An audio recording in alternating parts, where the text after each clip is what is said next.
We're very excited to have you joining us tonight for our admitted student session. My name is Laura Mueller. I'm the Director of Admission and Financial Aid here at Drake Law.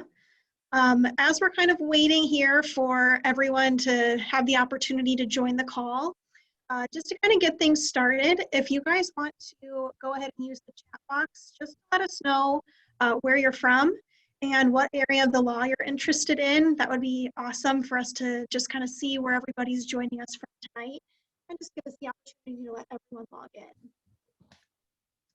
Also, before we get started, please just make sure to keep yourself muted so we don't have any feedback during tonight's session. At the end of the session, during the Q&A, you can feel free to unmute yourself to ask questions or use the chat box feature to ask any questions that you have.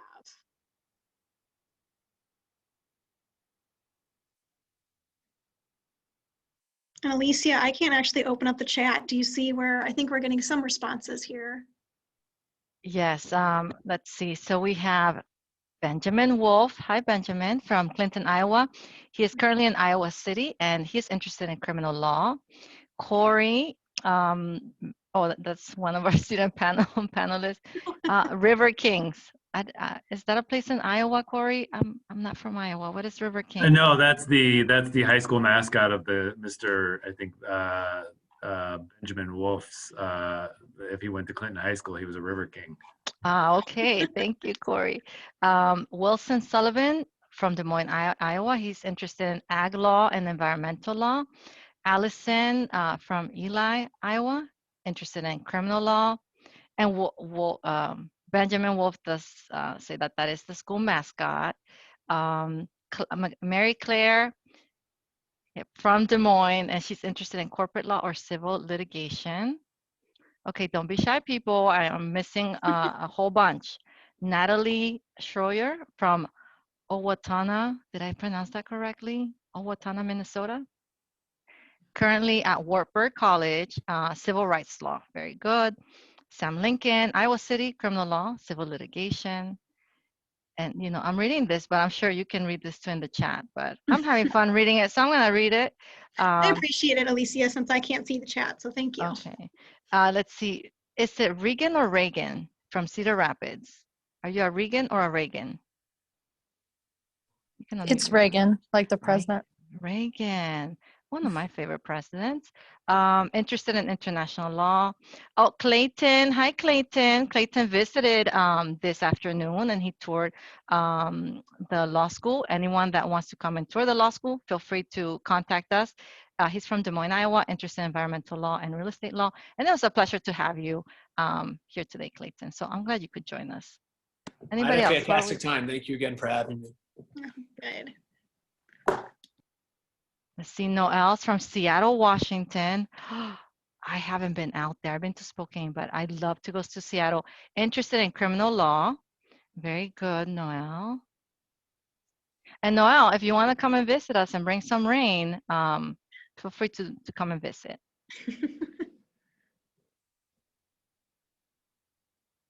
Okay. Is that about everyone? I think that's everybody. Okay. Well, thank you. Oh, of course, my PowerPoint doesn't want to move. Let's see. There we go. Well, again, welcome to everyone. We're so happy to have you here with us tonight. I think this is going to be a great session with a lot of good information. And if this is your first time joining us, congratulations on your admission. We're very excited to have you be considering Drake Law and have you here with us. So I just want to get started right away. So just to give you an idea of what we're going to be covering tonight.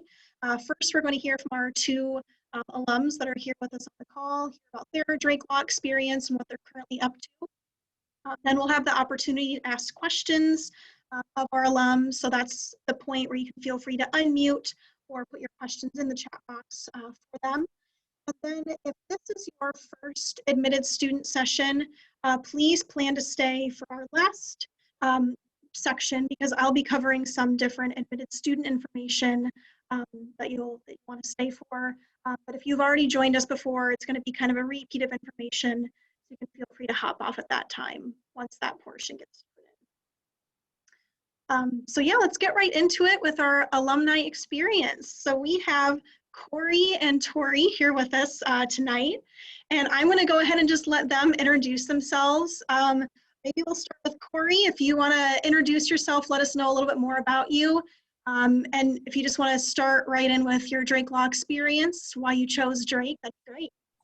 Yeah, thanks for having me. I intentionally wore the exact same outfit as I wore in that picture to try and be funny, and it is as funny as I thought it would be. I don't know if everybody else thinks it's funny. But thanks for having me this evening. It's exciting to talk to the next class of Drake Law students coming in as you're embarking on the summer before the next 3 years of your life. It's nice to get to talk to you. I've done this in a couple of ways, pre-COVID in person, and always enjoy learning about the new students and then kind of planting the seed that one of the best things about Drake is that the alumni are here for you, whether that's your first day, your first year, or your first year in real practice, or your 10th year in real practice. We have such a good tight-knit group of alumni that are going to be here to supplement the awesome faculty and staff that you'll get to know over the next 3 years. So I graduated in 2011 from Drake Law School. I can officially get off this call because none of you are interested in the same law that I practice, which is intellectual property law, but I have some experience in litigation too, so I can speak to that. And maybe I'll convert a few of you as we move through the conversation today. My law school search was actually very easy. I was moving to the Des Moines area. I went to the University of Iowa for undergrad in biomedical engineering. I had already scouted the fact that at that point in time, Peter Yu was the head of the Drake Intellectual Property Law Center, and he was an internationally known intellectual property kind of superstar, if you will. And so I had vetted it out and applied to Drake and just crossed my fingers, which I'm sure some of you might have had that experience where you put in one application and you just hoped and prayed. And for others, you might have applied to multiple schools. That was not me. My fingers being crossed seemed to pay off, and I got accepted to Drake.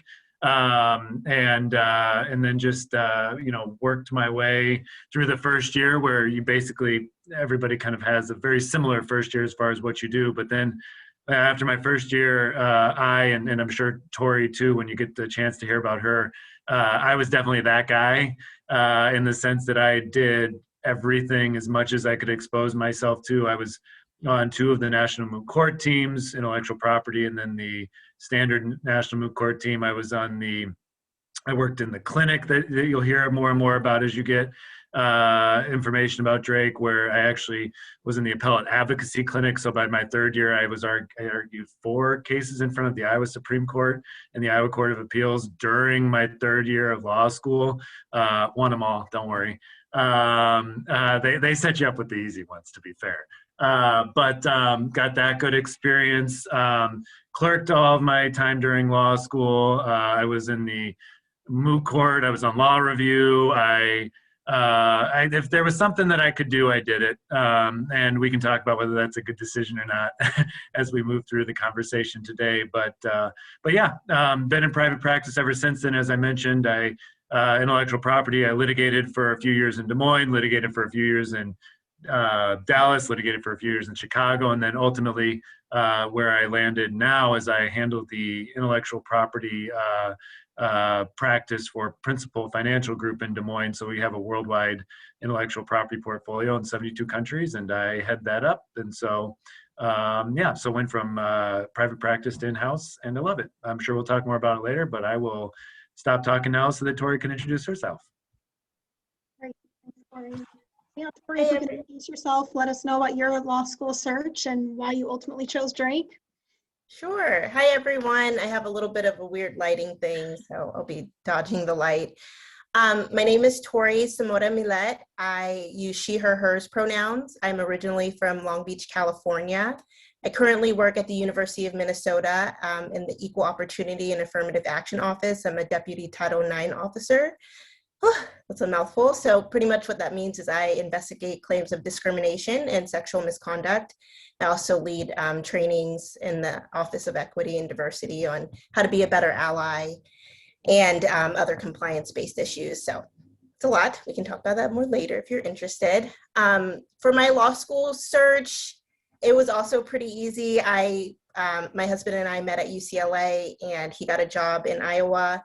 So there was really only two options, and I really wanted to be near him. If I was being picky about a law school, and something that really stood out to me about Drake that I would have considered is the fact that it's in the capital city. I think that offers just a ton of possibility and opportunity and a lot of networking. So I think that is a really cool aspect about Drake that I should have paid more attention to, but I just kind of benefited from that. And I chose Drake just because I had a really good feeling about it. I went to visit, and it felt right. That's how I've always picked my school. So it seemed like a good way to go for law school. At Drake, like Corey, I was involved in everything. I was in the Black Law Student Association, the Delts Fraternity, Law Review for 2 years, the Agricultural and Environmental Law Association.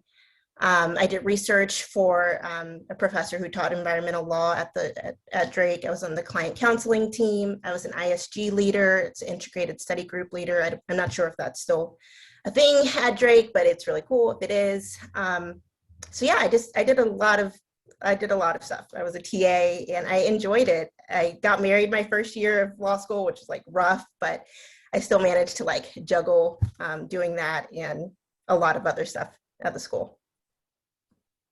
Great, thank you. So Tori, I'll ask you this question first, then we'll turn things back over to Corey. But so your current role, is this what you pictured yourself doing when you were in law school, or is this something that's totally unlike what you were expecting? This is not what I was expecting to do. When I graduated, I went to clerk for a while, which I can talk about a little bit later at the Supreme Court, but I didn't really know what a career in the law would look like. So I thought, I'm going to go be a transactional attorney. And so I went to a firm, and I did a little bit of transactional work, and then that wasn't really fitting. And so I was like, okay, I'll be a litigation associate. So I went over to the litigation side, and I found that the private practice was not for me. And that's what I thought I was supposed to do after law school. So anyway, last year, I just kind of took a turn and kind of pivoted. So it's been a welcome, surprising change. And I've learned a lot, but I still use my legal education a lot. I'm on a team of lawyers, although we don't practice the law. So it's different than what I thought I would do. Sure. And what about you, Corey? Is this what you saw yourself doing? No, not at all. And for those of you, to be fair, when I went in my first day of law school, I didn't know what in-house versus private practice versus public sector, private. I didn't know what any of that meant. I didn't even know how many justices were on the Supreme Court at that point in time. So just coming from a non-pre-law or background like that, I knew I wanted to draft patents, right? But I thought that was at a big firm, kind of as Tori mentioned. And I think you got just between Tori and I, it's fascinating because that you will talk to plenty of attorneys who straight to private practice all the way through, that was their life, or straight to in-house, that was their life. And then I kind of like Tori clerked for a federal judge in Iowa for 2 years after law school. So I have that similar clerkship experience. And then once you get done with that, like Tori, private practice. And I to be fair, I did enjoy private practice. I did like I said, did the Des Moines, private practice, small boutique IP firm for a little while, and then thought, oh, I want to subject myself to big law for a little while. And then I thought, oh, this is terrible. Once I did that for a little while. And then, just continue to have opportunities, continue to pick up the phone and have alumni who were talking to me. And then one of them said, hey, principal has not had in-house IP counsel for about 10 years. They're looking to build that practice out. Whenever anybody asks about somebody who would be interested in that, your name comes up, and I didn't want to go in-house. As you work through law school, you'll find out that in-house and private practice can be very different from the type of practice that it is. Although I would say the trajectory more recently is that in-house is very similar to private practice these days, just because of how lean big corporations are being with their with the number of attorneys that they bring in. So yeah, it's very different than having multiple clients call you with different issues. I have one client who calls me from all different corners of the world. If I upset them today, I have to get up and keep working for them tomorrow unless they fire me. So it's definitely a unique experience, but definitely a rewarding one. So, but I think both Tori and both of our stories kind of show you that, you know, Drake is setting you up with the skills and the success to pivot when you don't necessarily know. And without getting ahead, and I know you haven't asked this question, you know, I knew I wanted to do intellectual property. That is rare. I know everybody said what they think, you know, criminal law, I'm interested in this. Don't stress yourself out about that. The reality is you go into law school thinking you have this kind of general trajectory, and I'd be curious as to Tori's thoughts too, but you will, yeah, I know more students than not who went in thinking they wanted to do one thing and ended up doing something wildly different. And that's okay. As a matter of fact, that's why you go to law school, right? That's why they don't just say on day one, what do you want to do? Criminal law? Okay, here's all the criminal law classes. That's all you're going to need, right? They expose you to all of it. And I think that you'll find in your experience that exposure starts to expose you to areas of law that you had no idea that you might be interested in. Yeah, so that was kind of leading into my next question, which is how did Drake prepare you for the legal profession? I know you both already kind of talked a little bit about your involvement as far as different organizations, but if you both could talk a little bit more just about the internships or clinic opportunities and everything else that you felt really helped prepare you for what you're doing now, that'd be great. Tori, if you'd like to start. Sure. Yeah, I felt super prepared, although I wasn't like quite sure what I want to do. Still, I'm not quite sure where I'll land, but I just felt prepared leaving Drake, particularly because of the legal research skills. Going into a clerkship, like research is very important. And so I felt really prepared on that front. And then also the legal writing. I mean, it helps me. I mean, my current job, it helped me at the firm, it helped me being a law clerk. And I wanted to mention something in particular. One of the legal writing projects that we had was to write a bench memo. And a bench memo is usually written by law clerks for appellate judges. And it's before an oral argument. And so it'll summarize the argument of both parties and relevant law and make kind of recommendations about how the judge should consider the case. And when we had the project in law school, I was like, okay, this is cool. But then, you know, I leave and I clerk at the Supreme Court, and that's what I did for a year. And it was just like so amazing that I had some like practical skills and experience doing that. And so that comes up often. You know, sometimes I'll just be doing something at work. I'm like, oh, I've seen something like this before. Or I know how to kind of problem solve my way out of this. So practically, I just think it was a good education. And that's it for me. Yeah, I think that's a word you're going to hear a lot about, Drake, and I don't think you fully appreciate it until you're kind of through, which is practical. And that's not to disparage or any other school that you could choose, but the reality is, and this kind of goes back to being in Des Moines too. You know, do you want to go to, you know, and some people do you want to go to law school to, you know, write theoretical you know, papers on, you know, the law in 1818, or do you want to go, you know, to law school to learn how to practice today and get out in the world and actually practice on day one and be prepared?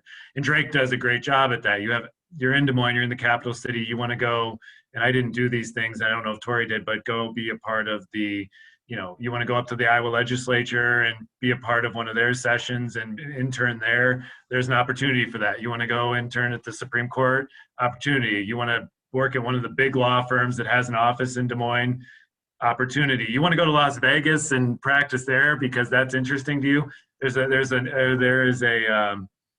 network there. But to kind of Tori's point, you're building this toolbox, right? And Drake has, you know, a class for every tool or an opportunity for every tool that you might want. Now, do you get all those tools when you're in law school? No, I mean, it'd be impossible to get.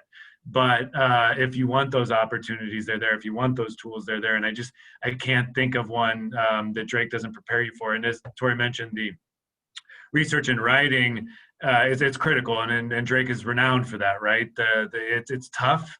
but it's good because that's what you're going to do for the rest of your life, right? As far as a lawyer, at the core of what we do is researching and writing, and then converting that into a client interaction. And Drake does a great job at preparing you for that. As a matter of fact, I was a TA during law school, and because I loved the punishment of writing and teplies, which I know you don't know what that means yet, but some of the, as Tori laughs, but some of the things that you do in the research and writing are just painstaking, but they really sharpen you and prepare you for the real world, and to make money and have an impact. Thank you. Well, I want to be respectful of your time and make sure that we leave plenty of time for our Q&A. So I'm just going to ask 2 more questions really briefly. So first of all, now that you're an attorney, like, what has surprised you the most about the legal profession? And second, which I know that this is a question that could take a long time to answer, but if you could both talk a little bit about work-life balance and how you find that balance in your life. Corey, would you like to start? Tori looked like she came off mute. You go for it, Tori. I wanted to say, I forgot to mention that I did get to do the criminal law clinic, although I never wanted to do criminal law. I just thought that was really good experience in having that client face-to-face interface. It was rough. Clients are difficult sometimes, but I would totally encourage taking advantage of a clinic. It's awesome. But okay. What's something that surprised me about the legal profession is just how versatile your law degree can be. Like I said, I work on a team of attorneys who do not practice law. Most of them left big law to come to the university, but we work a lot with HR. A lot of HR have law degrees. Also, like the head of our sports department has a law degree. And so I've just seen, like, lawyers are everywhere, right? They're more and more often becoming presidents of universities. It's just amazing what your law degree can do. And so I felt really a lot of freedom in that, because I thought, I had to be a litigation associate, or I had to, read contracts, and that's just not the case. And I also think that Drake does a good job of telling you that. I remember there was a panel of non-traditional law careers, and that kind of opened my eyes up to, oh, I can do something besides what I thought I had to do. And as far as work-life balance, I really combated that by switching professions. I found that being at a private firm wasn't giving me the work-life balance that I wanted, and that was important to me. So I made a change. And working at a university is different, right? The pay is different. Some of the, administrative help we have is different. I don't have an assistant anymore. But there's some trade-offs. I get to be home every day, by 5, and make dinner, and, go for, I was going to say go for runs. I don't go for runs. I was copying Corey, but I will maybe go on my Peloton. But, I get to have more time to myself. Yeah, and as far as me, surprised me about the profession, it's, and I'm sure there are some corners of the profession that are more like this than others, but just a collegiality. Lawyers are, for the most part, we all, regardless of what area you practice, there's just a sense of camaraderie and high ethical standards. And yes, every now and then you're on the opposite side of something, but the profession in and of itself is incredibly collegial, which I guess surprised me, because again, Perry Mason moments were what were in my mind, or if the glove doesn't fit, and I thought, gosh, that's what all lawyers do to each other. They must all hate each other, and it's not like that at all. And particularly amongst Drake alum, but in the practice generally as well. As far as work-life balance, you do your best. It's just that, I worked at, you're going to learn about billing requirements and what that means. And you're going to see a firm that will pay you X amount, and their billing requirements 1,600 hours. And you think, okay, that's 32 billed hours a week. I can manage that. That sounds reasonable. And then you're going to look at a firm that, will pay you 4X, and they want 2,400 hours, which is actually, ends up, I think, coming out to 50 hours or 40 hours billed over 6 days a week, or 50 hours each day of the business week, which is insane. That's billed hours, right? Not sitting at your desk, sitting here looking at YouTube video hours. And so it's hard, just like anything though, to maintain a work-life balance. But we were talking about before everybody else got on, you just have to do those things. We were talking about going out for a run today. You have to find ways to keep yourself mentally healthy, physically healthy. And it's fascinating because you're the COVID class. You're not the COVID class. I don't know what I'm sure, you're coming off of COVID. You'll certainly be the first class that's going to enter after a year of quarantine, if you will. And so I think it's actually that in and of itself has prepared you in ways that no other class has had been prepared before, because you've kind of adapted before law school. You think even first years last year had to adapt in law school, right? So you have some of these coping mechanisms and work-life balance and even study life balance, right? Mechanisms that others don't. So I think you'll be well prepared for whatever next year comes as far as hybrid, in-person, things like that. And it's just reminding yourself to take care of yourself. And some days it's easier than others. So, but to Tori's comments, if there is a job that the legal profession has so many different available opportunities that there is one that will fit the balance that you are looking for. You just have to look for it and find it and work hard to get it. Great, thank you. Thank you so much, both of you, for sharing your experiences. I want to move right into the Q&A session. So for all of our students on the call, now is the time. Feel free to unmute yourself or go ahead and type your questions into the chat. Any questions that you have for Tori or Horny? Alicia, do we have anything in there yet? I don't see anything, so don't be I have shy. a question. Yeah, okay. I have a question for Corey. My name's Nerea. You mentioned how you went to Drake specifically because you wanted to go into intellectual property law and you really liked the clinic that they had there. I'm kind of in a similar place, more looking at the agricultural law clinic, but a similar deal where I have a science background and I want to work in ag law. And I'm just interested in what role did alumni connections play in you getting the jobs that you've had since law school? I mean, you're obviously an alumni, but when you were a student, having been in that clinic, were there a lot of people who were in that clinic before you that you were able to reach out to? Did you still do most of it pretty much on your own? What role did the alumni play in you getting your various roles after law school? Yeah, and thanks for is it Naraya? Is that your name?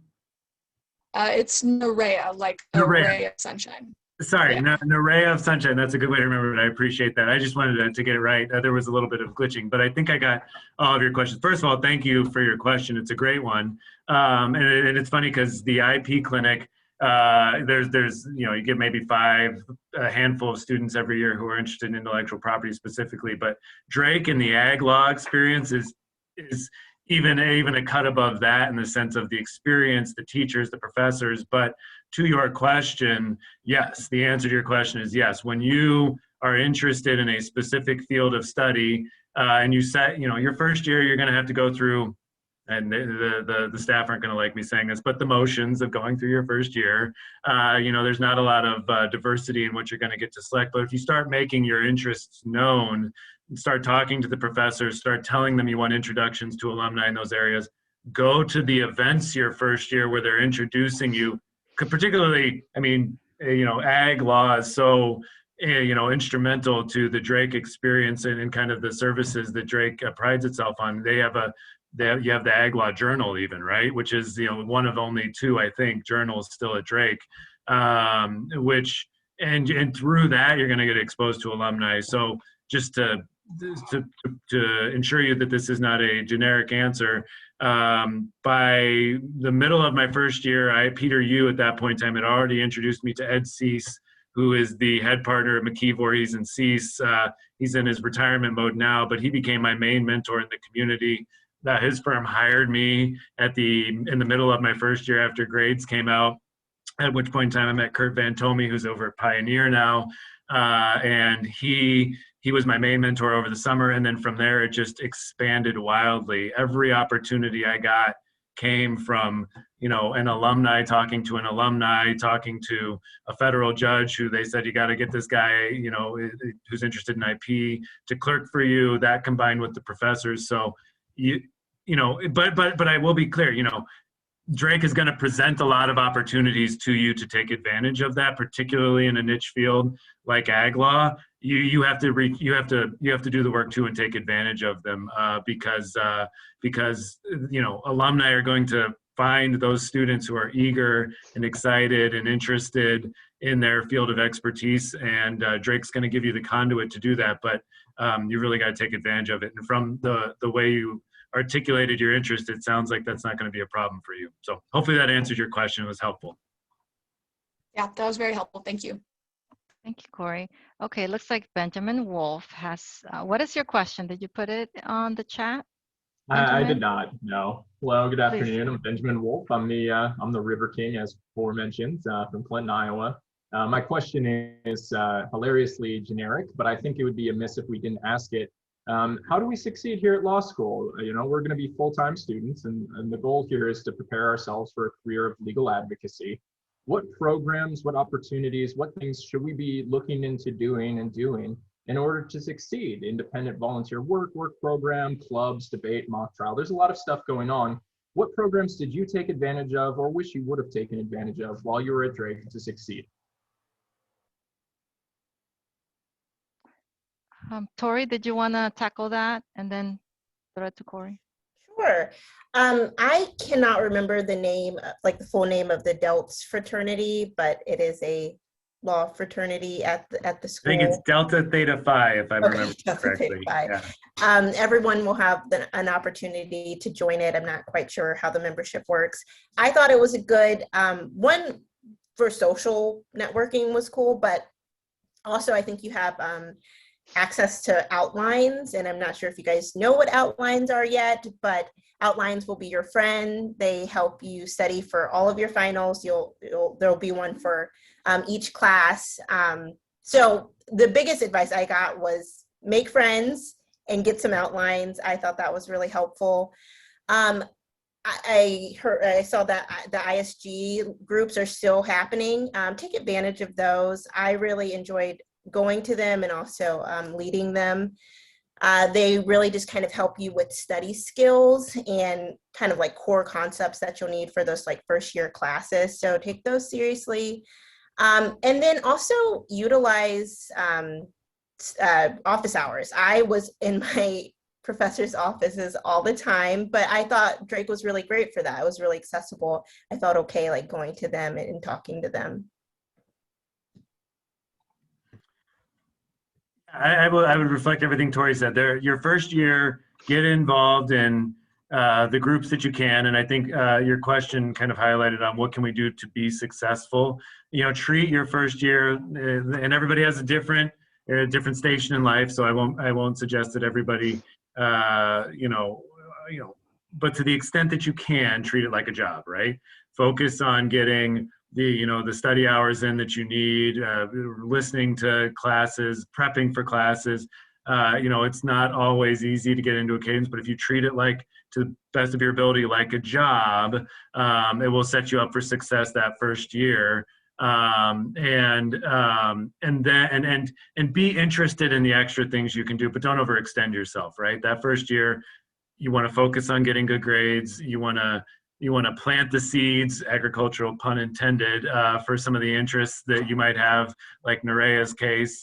If you find professors or mentors at the school that you can start having kind of casual conversations with, do so. Get involved in the organizations that everybody else is at the Delts. I think they have outline repositories for professors, which is always nice because you get previous outlines. So take advantage of those, and then make sure that you're taking advantage of some of the groups that have a little bit of work-life balance, add a little fun as well, and then focus on that your first year. But start planning as the middle of your first year comes along, and you get grades back, and you're looking at your trajectory and how what you might have to do second semester to set yourself up for the things you want in your third year or even summers. if the grades are there and you've got a little bit of flexibility, maybe get involved in some of those additional things. If the grades aren't there and you realize you need to focus a little bit more on that for a little while to set yourself up for success, focus on that, but just be willing, just treat that first semester at the very least like a job, and then be willing to be versatile and agile as the data comes in throughout your first year. Hopefully that's helpful. Okay, thank you. There's a question for Corey from Donnell. I hope I'm pronouncing it correctly. Corey mentioned that he had worked in a variety of different states. How were you able to network and find those opportunities? And Donnell also wants to know all the requirements for practicing in different laws or different states. Well, fortunately, I've memorized all those. So sit back and grab your afternoon cocktail because you're about to get a 50-state survey. No, Yes. it's a good question. So yes, able to network in those states. I got the job in Dallas actually because as soon as I was done with my clerkship, I was on a big IP case in Iowa with John Deere as one of the parties, and the big firm, the big firm partners who were there watching the case saw me and how I handled myself and said, if you ever want a job, come down to Dallas. And I said, I do want a job. I'm coming to Dallas. You know, Drake has a network of alumni. As a matter of fact, Tori and I were talking about this before. We're both on the recent Alumni Engagement Board, which is a board that is recently designed to kind of facilitate conversations amongst the last 15 years of alumni. Candidly, it's the, we don't have, you took a bunch of our money to go through law school. We don't have a ton of money, so we're not writing huge checks, but we'd still like to all be engaged with each other alumni group. But that's too long as a title. So yeah, you would be surprised. Dallas had a Drake Law alumni group. I mentioned Vegas. That wasn't a joke. Vegas has a huge Drake alumni group. Chicago, Minneapolis. I think, and again, the Career Development Office keeps track of these things, these networks, the email addresses of people. And so reaching out to them to if you have an interest in place, even during law school, again, plant those seeds. If you have interest during law school, make the Career Development Office work for their money, work for you in the sense of tell them, hey, I want to meet an attorney who's in Colorado, big alumni network in Denver. I want a mentor out there. We can find that for you. And if they can't, they'll contact us on the Alumni Engagement Board and we'll be able to do it for you there too. The requirements for practicing law in different states, with the exception of the crazies, California and New York, they're generally the same, which is you have to pass some form of a standardized bar in that state. States like Wisconsin actually allow you to practice in the state without taking the bar if you go to a school in their state. But for the most part, it's the standardized bar exam. You can use that bar. You can use a bar exam in one state to opt into another state, but you usually need a few years of practice in order to take advantage of that. So, but for the most part, the answer to your question is it's normalized with the exception of California and New York. Okay, thank you, Corey. And I want to be respectful of Corey and Tori's time. I know Corey still has at least 20 more hours to build this evening. So the next question, I'm going to take 2 more questions. The next question, I'll throw it to Tori. What were your relationships like with your professors and or faculty? Oh, I love this question. So I love the Drake faculty. Like I mentioned, after I graduated, I got to clerk for Chief Justice Cady at the Iowa Supreme Court. And that opportunity was 100% because of Alan Vestal, my contracts professor. We just hit it off and he pulled some strings and, made a meeting happen. But I found that happened a lot. A lot of faculty members were willing to help me get opportunities and help me network. I was on the client counseling team, and that was because a professor approached me. It was like, I think you'd be good for that. And so I felt like professors really tried to develop your talents and they were really there for you. So I have a great relationship with them. I cannot speak highly enough about them. And the DeRays, I think you guys get to have the DeRays for another year. So, oh my last year. Oh, you guys are so lucky. They're you don't lucky. even know. Corey, did you want to add to that? No, I think Tori hit it. And again, I'm happy to stick around without eating into the end of this. If there are questions, I figured we wouldn't get any questions, so I'm super excited. If there are questions, I will stick around to answer them. I don't want to force Tori to stick around, but please don't feel the need to cut this short as long as we've got questions coming in. I guess well, Mary Claire has a question about, she's interested in IP law. She doesn't come from a science background. Do you have any podcasts that she can listen to or books that she can read this summer?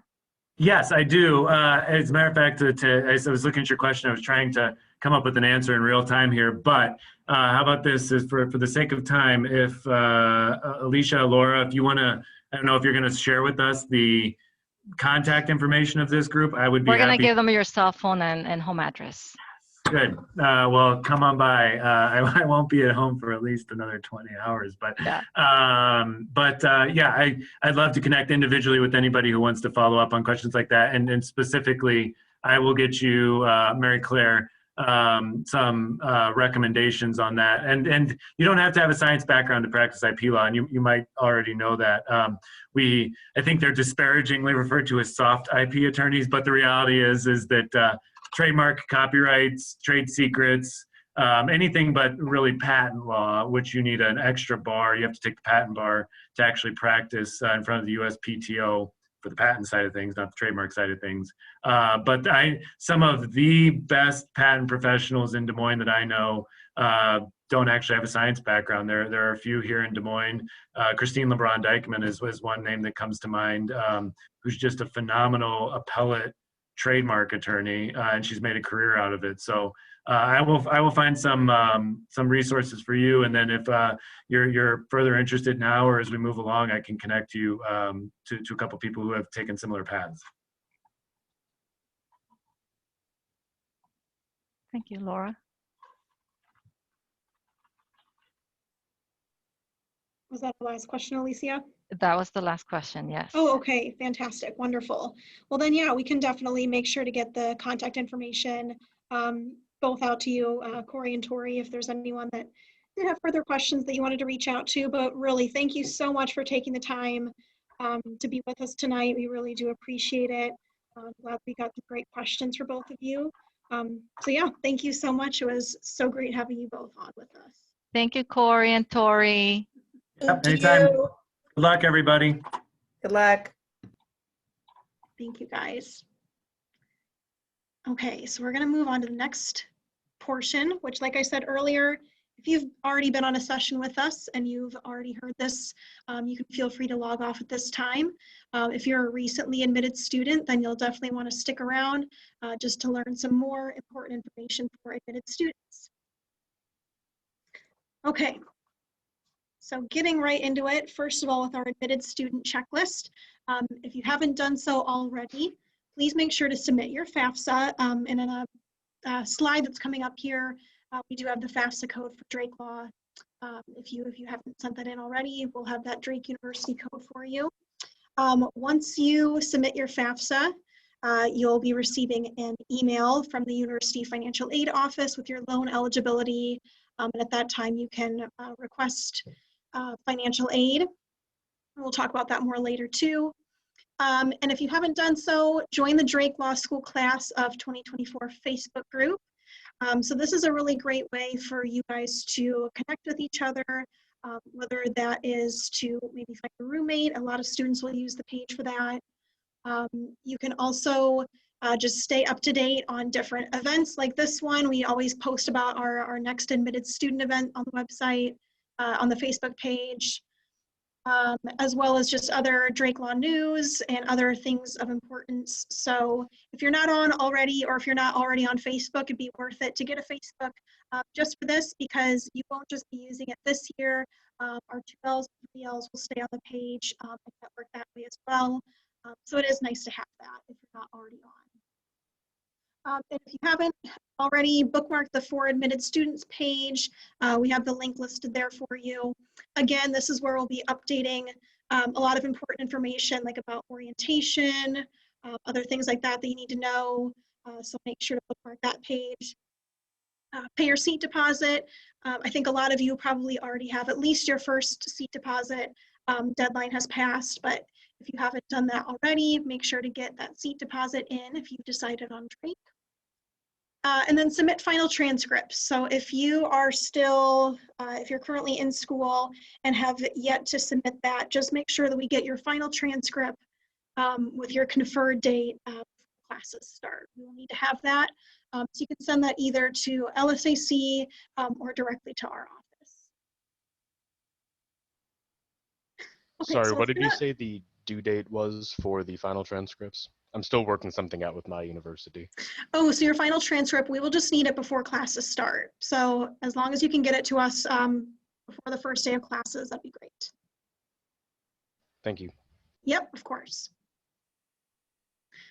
Okay, so housing. So if you guys are not already in the Des Moines area, you're probably wondering and looking into housing. That's probably top of mind. So this is just a list of some popular housing options in the area. We do have links to all of these different apartments that you can find on our website. We did just want to list it out for you here if you are currently exploring your options. If you want to be within walking distance, two popular options are Drake West Village and then Old Main. If you'd like to be within walking distance, if you're not going to be living as close to campus, that's okay. There's plenty of parking for commuter students, so no need to worry about that. But it is nice to be close by to get to law school, get to the legal clinic. So these are just a few examples of places that you could look at. Okay, so Summer Start program. And I think we did just send out an email this week with some more information about Summer Start and about how you can reach out to us and let us know if you're interested. But the Summer Start really is a great way to get a head start on law school in a smaller cohort. The classes are starting in June, so coming up pretty soon. And you take 4 classes for the Summer Start. So you have a Law School Foundations class, and then the other 3 courses are listed there below. You do take 1 class at a time, so it is a really kind of a nice way to ease into things, especially if maybe you're not coming straight out of undergrad and you just want to have the opportunity to kind of slowly ease into it. This is a really good way for you to do that. And if you are hoping to graduate early, this is a good way to ensure that you're able to do that. So if you do the Summer Start program and then take additional classes in the summers, you can certainly plan to graduate in 2.5 rather than 3 years. And we can talk a little bit more about Summer Start if you guys do have questions. But like I said, you should have received that email with a little bit more information this week. Okay, financial aid and scholarships. So again, here's the code. If you have not already got your FAFSA sent into us, make sure to do that because of course FAFSA is important. It's used to determine your loan eligibility. Keep in mind that as a law student, you are considered an independent for the purposes of the FAFSA. So unlike undergrad, there's no parent or guardian information that's factored in. So the majority of our law students do have full financial need and qualify for any need-based financial aid, primarily loans. So just make sure to get that FAFSA sent in if you haven't already. Again, once we get the FAFSA, shortly thereafter, you'll be receiving your financial aid package. You'll get an email from the University Financial Aid Office about your loan eligibility with information about how to access the online portal, and then how to request those loans if you're interested in taking those out. And then as far as loan options for law students, there are 2 options that are listed. So the federal direct unsubsidized loan, which you can take out a maximum of $20,500 per year through the federal direct unsubsidized loan. And then there's the Grad Plus loan as well. So total eligibility for cost of attendance is usually around $60,000 per year. So like if you don't have a scholarship, then you would be able to qualify for around $60,000 in loans. And then of course, if you have received a scholarship, your loan eligibility is going to be a little bit lower based on how much you did receive in scholarship funding. So just know that that information will be in that email from the University Financial Aid Office. You should have received your scholarship letter in your initial admission email when you received the email from us letting us know that you were admitted to Drake Law. You should have had an attachment with your scholarship letter, but additional information will be provided for loans by the University Financial Aid Office. And just important to keep in mind, if you are planning on starting in August and not in the Summer Start program, just make sure to have your loan documentation sent in by June 1st. So that's kind of the date to keep in mind for getting in that loan documentation. And we are definitely going to stay on because I want to make sure that we answer any questions. I think I saw a couple of questions coming in through the chat. But just keep in mind that we are offering in-person visits for admitted students. So if you have not already visited us, we definitely would love to have you come to campus, meet with either myself or with Alicia, take a tour with a current student. So that is an option for admitted students. We have the link there to schedule an appointment. And of course, if you have questions that weren't answered in the session tonight and you want to reach out, I have my email address listed as well as Alicia's. But do we have questions